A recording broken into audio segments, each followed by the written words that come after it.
Bonjour à toutes et à tous et bienvenue à ce live EQS. C'est l'événement de lancement, de présentation de ce tout nouveau modèle Mercedes-Benz EQS. Je m'appelle Damien de Rohan, expert et surtout passionné de mobilité du futur. Et donc c'est un réel plaisir de vous retrouver ici pour vous faire découvrir par moi-même également toutes les facettes de ce nouveau véhicule. Donc vous allez très bien comprendre, très vite comprendre que ce n'est pas une simple évolution, mais c'est vraiment une révolution. C'est un grand plaisir. Et comme les plaisirs sont partagés, eh bien, j'ai le plaisir d'être accompagné aujourd'hui pour cette présentation, d'être accompagné du président de Mercedes-Benz Paris, Monsieur Marc Franck. Bonjour Marc. Bonjour Damien et bonjour à tous. Et c'est vraiment un plaisir d'être ici, avec vous tous ensemble ici pour regarder et vraiment jeter un coup d'œil sur l'EQS. Tu as parlé de EQS, certes EQS, mais aussi une nouvelle marque. Puisque désormais, toutes les voitures électriques de Mercedes vont être commercialisées sous la marque Mercedes EQ. Et cette voiture, le EQS, symbolise pour nous un nouveau départ dans une aventure à 100% électrique. Alors, peut-être que plutôt que d'en parler, ce serait bien de la voir. Oui. Ce serait une idée, non? Laisse-nous découvrir. Allons-y alors. Allez, on y va? On y va.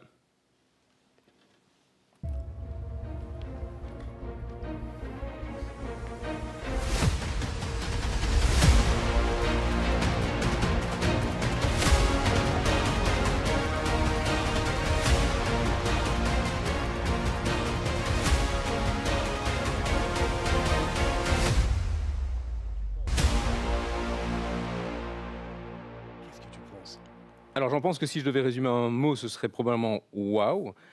D'une part, parce qu'évidemment, il y a énormément de changements, on sent une révolution, mais également, je crois qu'on retrouve toute une série d'éléments stylistiques qui sont vraiment propres à la marque. C'est une berline de grande dimension, prestigieuse.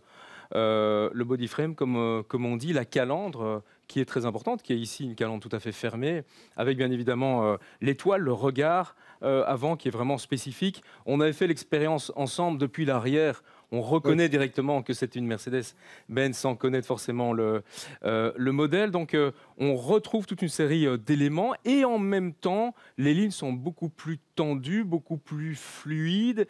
Et je pense que, outre l'aspect stylistique, ça a une utilité, non? Je vois vraiment que tu es ravi, que tu es fasciné par cette voiture. Et moi, je comprends pourquoi. Parce que c'est une voiture qui est conçue dès le départ vraiment de devenir une voiture électrique. Ça veut dire, pour les ingénieurs, ils pouvaient exactement planifier où est-ce qu'on va mettre la batterie, comment est-ce qu'on va mettre, comment est-ce qu'on va développer toute cette voiture. Et ça, c'est incroyable. Mais les ingénieurs, ils ont réalisé un coefficient aérodynamique incroyable, 0,2%. Ça veut dire que c'est la seule voiture de série qui a un coefficient comme ça. Et qu'est-ce que ça veut dire pour une voiture électrique avec un coefficient comme ça? C'est l'autonomie, c'est aussi toute l'énergie électrique qu'on va sauver avec un design comme ça. Qu'est-ce que tu penses? Est-ce que tu as imaginé un coefficient comme ça? Non, j'ai toujours entendu que le coefficient, ça permettait de consommer moins de litres, mais forcément pour une voiture électrique, ça réfère à l'autonomie. Et j'allais poser la question de l'autonomie. J'imagine que tout le monde, objectivement, se pose cette question. J'ai lu d'ailleurs, pas plus tard qu'hier, une étude qui montrait que chez les gens qui n'ont jamais roulé en mode électrique, quelle que soit la marque d'ailleurs, en dessous de 300 ou 400 km d'autonomie, c'était vraiment un frein à l'achat. C'était un stress. Est-ce qu'on est dans les 300-400 km ou un peu plus? Alors, tu as raison, l'autonomie est primordiale pour les consommateurs, pour les clients. Non, on est beaucoup plus que ça. On est à 785 km autonomie, d'après le WLTP. Donc, c'est le double de ce que j'espérais. C'est ça, Okay. le double, 785 km. Et bien sûr, les clients, ils nous ont demandé comment est-ce que je vais charger une voiture comme ça. Alors, si tu veux charger avec un superchargeur une voiture comme ça, un EQS, de 10 à 80% de la capacité de batterie, ça va te prendre 31 minutes. Mais quelquefois, Tu es peut-être à Paris, tu vas aller ailleurs, 50 km, 60 km, et tu dois supercharger très très rapidement. Oui. On dirait 100 km. Ça, tu peux faire en 4 minutes 30. Et ça, c'est aussi top. Parce que là, tu as beaucoup plus d'autonomie et flexibilité. C'est clair, c'est clair. Bah, je suis halluciné par objectivement ce chiffre de 785 km.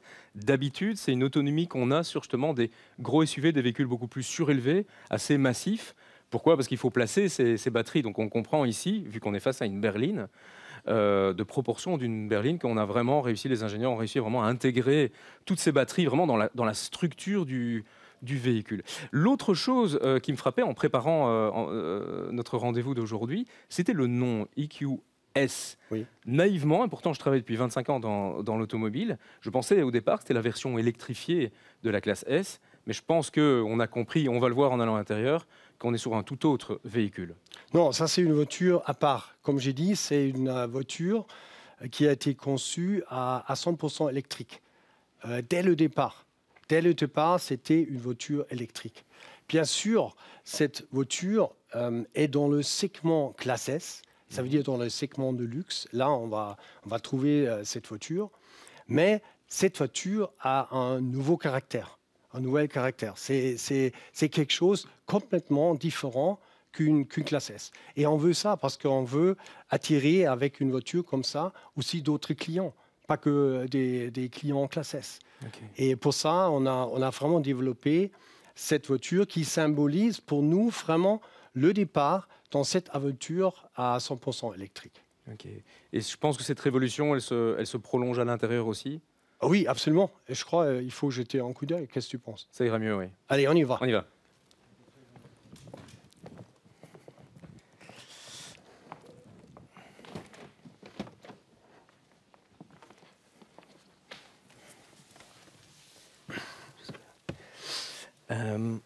Alors, ça c'est un écran incroyable, magnifique.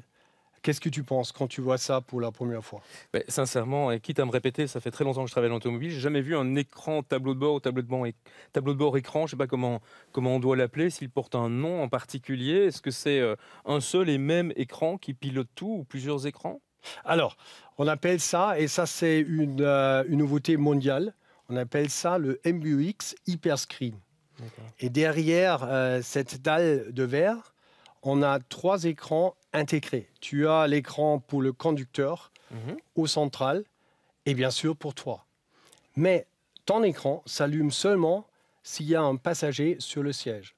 Alors, toi, tu t'es assis sur le siège, tu peux appuyer le bouton et tu vois les choses, tu vois, très très bien. Alors, ici, par exemple, moi, je fais ici le bouton, tu vois, Home Button, et je suis tout de suite dans la navigation. Mais j'allais poser une question. En fait, tout ça est très très complet, et ça doit être forcément très complexe. Ça me fait penser un peu à un vaisseau spatial. Est-ce qu'il faut un permis? Est-ce qu'il y a une formation à suivre pour, est-ce que c'est très complet, mais est-ce que c'est complexe? Je crois, oui, pour la première fois, quand on voit ça, on a l'impression que c'est un peu complexe, mais ce n'est pas le cas. Ce qui est très important, c'est pour les utilisateurs, c'est très facile à utiliser. Et tu vois, on a toujours ce bouton-là. Et avec ce bouton, moi, je peux gérer tout le menu de ce MBUX Hyperscreen. J'ai les apps, j'ai le confort. Alors, on peut faire confort, par exemple. Et là, on peut faire des massages et tout ça. Alors, c'est vraiment facile. Ça veut dire toujours quand tu veux aller dans un autre menu, bah, tu vas sur le bouton Home, hein, Maison, et tu seras tout de suite dans le menu souhaité. Et tu vois, ça c'est magnifique, c'est une technologie OLED. Oui. Et derrière cette dalle de verre, si tu veux, il y a aussi l'intelligence artificielle. Ça veut dire ce système commence à comprendre mes gestes, mes coutumes et tout ça, et commence aussi à m'aider de naviguer par ce système. Mais prenons, je rebondis directement là-dessus. Prenons un exemple concret, puisqu'elle s'habitue à moi. J'ai l'habitude d'aller quasi une fois par semaine à Marseille. Ce véhicule, on l'a vu avec son autonomie, est fait pour des longues distances. Mais Marseille, c'est quand même davantage que son autonomie. Donc forcément, je vais devoir m'arrêter quelque part. Comment faire pour bien gérer ce voyage, ne pas avoir d'imprévu, être certain de m'arrêter le mieux possible quand je dois m'arrêter, et bien sûr d'arriver à bon port. Bon, tu m'as raconté de Marseille quand on s'est vu pour la première Oui. fois. Alors moi, j'ai déjà tout enregistré pour toi. Ok. Et tu regardes ici. Alors ici, tu as maintenant la navigation d'ici jusqu'à Marseille. Tu vois exactement ici aussi les arrêts qu'on doit faire parce que bah, tu m'as surpris un peu. La batterie n'est pas chargée à Ok. 100%, hein, je suis désolé, mais on veut aller tout de suite. Alors on va regarder comment ça se passe. Alors tu vas voir, il faut prendre quelque chose à peu près à 129 km. Il faut charger la batterie. Ça va durer 11 minutes, d'accord? Ça serait ici à Précis sur Rhin, à cette borne électrique. Et ça a déjà calculé ta deuxième arrêt un peu plus tard vers la salle. Là, tu dois prendre un peu plus, 36 minutes. Mais après, avec ça, tu peux aller jusqu'à Marseille. Alors, ça, c'est important. Ça veut dire tout est bien enregistré, tout est bien calculé pour ton trajet pour aller à Marseille. Et ça, c'est aussi quelque chose de très important pour les clients.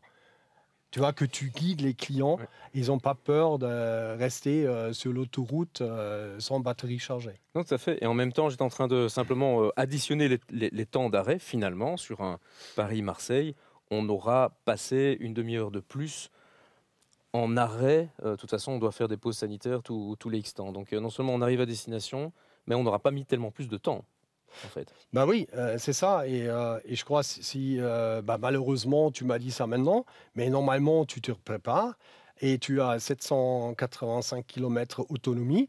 Là, il faut que tu t'arrêtes peut-être une fois pour 10 ou 15 minutes.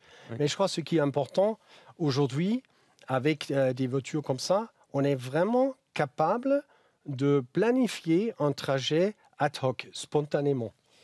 On peut le faire ad hoc, mais très sincèrement, comme quand je partais avec mes parents dans le sud de la France quand on était enfant, on préparait ça la veille. Est-ce qu'on a également une possibilité de le préparer à distance avant de monter à bord via le smartphone? Oui, bien sûr. Alors ici, si tu jettes un coup d'œil, euh, ici, on voit ici exactement le même trajet, tu vois, le même trajet de Paris à Marseille. Et maintenant, si tout va bien, je peux appuyer un bouton ici et ça va se transférer directement dans la navigation. Et ce que tu as déjà tout préparé va être dans ta voiture pour partir à Marseille. D'accord.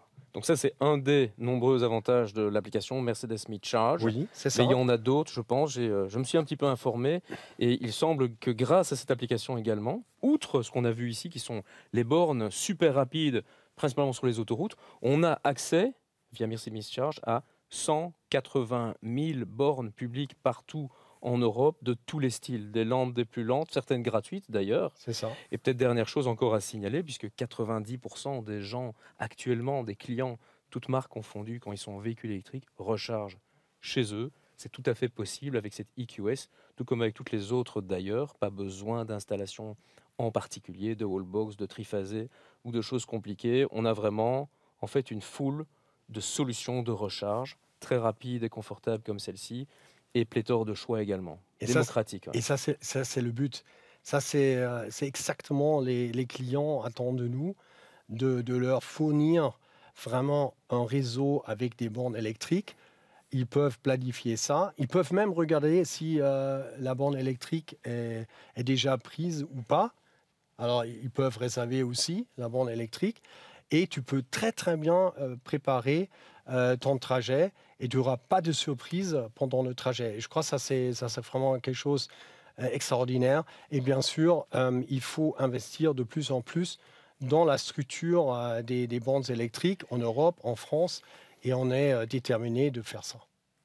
Avec des Ok. gros moyens derrière. Super. Bah, il n'y a plus qu'à l'essayer finalement. Je propose que peut-être, si Oui, on peut me la prêter pour le week-end, on va signer un petit document en on même va temps. faire ça, pas de On va problème. faire Allez, ça. on y On va. y va.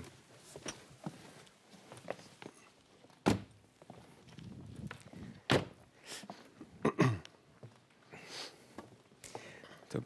Benjamin, encore deux, trois petites questions. Il y a quelque chose qui m'a vraiment étonné et un peu fasciné. Je me souviens, il y a moins de 10 ans, Mercedes-Benz avait disposé déjà de modèles électriques. À l'époque, je pense que c'était la classe B. Aujourd'hui, on voit une accélération, une offensive produit qui est assez phénoménale ces derniers mois. Et je pense que c'est pas terminé d'ailleurs, non? Non, pas du tout, parce que l'EQS, c'est déjà le quatrième modèle à 100% électrique de Mercedes. On a commencé avec le EQC l'année dernière. Après, il y avait le EQA cette année. Après, il y avait le EQV, c'est un Vulf à 100% électrique. Après, maintenant, il y a le EQS. Et bien sûr, l'année prochaine, on va continuer avec le EQB, avec le EQE, qui a aussi une autonomie magnifique de 660 km. Ça, c'est aussi quelque chose de très, très, très, très fort pour cette voiture. Et ça, c'est encore un secret.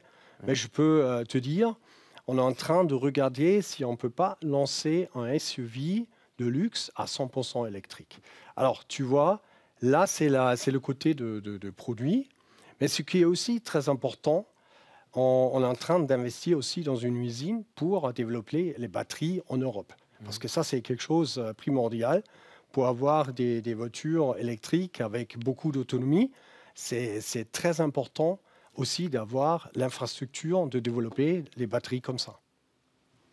Ainsi que les systèmes de recharge. Moralité, vous investissez à la fois, vous gérez à la fois les cellules des batteries des voitures, le développement des modèles, mais également ce programme d'électrification qu'on a pu d'ailleurs tester ensemble. Donc comme ça, toute la boucle est bouclée de la production à l'utilisation. Mais j'ai même entendu que vous allez beaucoup plus loin et que cette voiture qui est ici derrière, si ça tombe dans 40 ou 50 ans, elle sera encore utilisée, peut-être plus sur ses 4 roues, mais la batterie, il y a vraiment une garantie et je pense que c'est unique chez Mercedes-Benz, de pérennité de cette batterie jusqu'à son recyclage, en passant peut-être par une deuxième vie pour stocker de l'énergie, un petit peu comme dans un bâtiment comme ici. Alors, ça, c'est clair. Le développement de la batterie, l'usage de la batterie et le recyclage de la batterie, Oui. c'est un concept à 100%, à 360 degrés. Et ça, il faut bien réfléchir, il faut bien faire ça. Mais ça ne s'arrête pas de ça. Parce qu'on est vraiment déterminé d'offrir sur chaque gamme, jusqu'à 2025, une voiture électrique. Et jusqu'à 2030, c'est notre stratégie EV only, ça veut dire électrique seulement. On veut construire, on veut offrir, proposer à nos clients que des voitures électriques à 100%. Et ça, c'est une stratégie très, très forte formulée par Mercedes-Benz. Ok, il y aura encore plein de choses à dire, je pense, Oui, sur les usines zéro ouais. carbone et autres. Mais si on ramène à des choses plus pragmatiques, vous, en tant que distributeur sur toute la région parisienne, comment est-ce que vous intégrez, qu'est-ce que ça change concrètement, cette transition qui est plus qu'une transition, c'est un espèce de Big Bang d'ailleurs. Alors, cette transformation a vraiment commencé l'année dernière. Mhm. Avec à peu près aujourd'hui, on vend 50% de nos voitures. Ce sont des voitures hybrides rechargeables et électriques. L'année dernière, on était plutôt à 20%. Aujourd'hui, on est à 50%. Ça veut dire que je suis obligé, avec cette transformation, de former tous les vendeurs de véhicules neufs, des véhicules d'occasion, les techniciens, le SAV. Ça veut dire que c'est toute une transformation pour un retailer, pour un concessionnaire. Ça veut dire ce qui se passe dans la stratégie, ce qui arrive avec les produits, c'est à nous de convaincre les clients. C'est à nous d'expliquer tous les systèmes. C'est à nous d'expliquer le Mercedes Me-Charge. Comment un client dans le futur peut utiliser une voiture électrique. Et il faut prendre un peu la peur. Et ça c'est notre rôle, vraiment. Et bien sûr aussi de changer la batterie dans l'avenir. Comment est-ce qu'on traite les voitures électriques. Mais ça, c'est quelque chose on est en train de monter.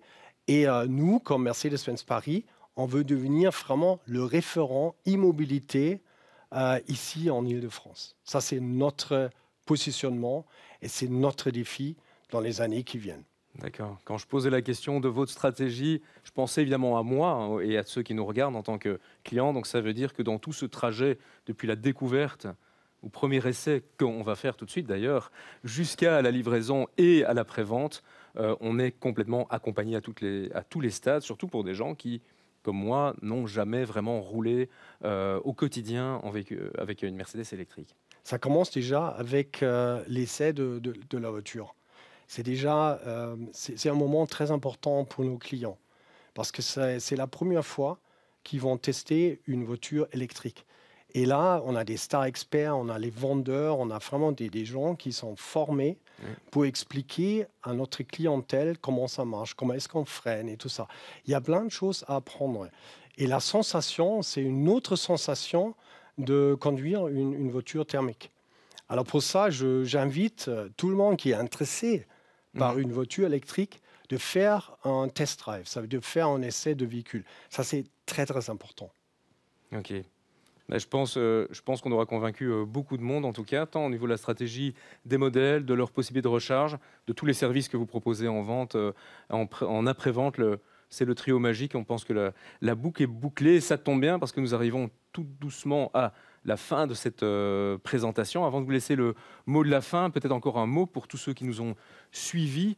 D'abord, merci. Et puis également, n'oubliez pas, vous avez une possibilité de gagner, de jouer déjà. Vous voyez en bas de votre écran normalement un lien sur lequel vous cliquez.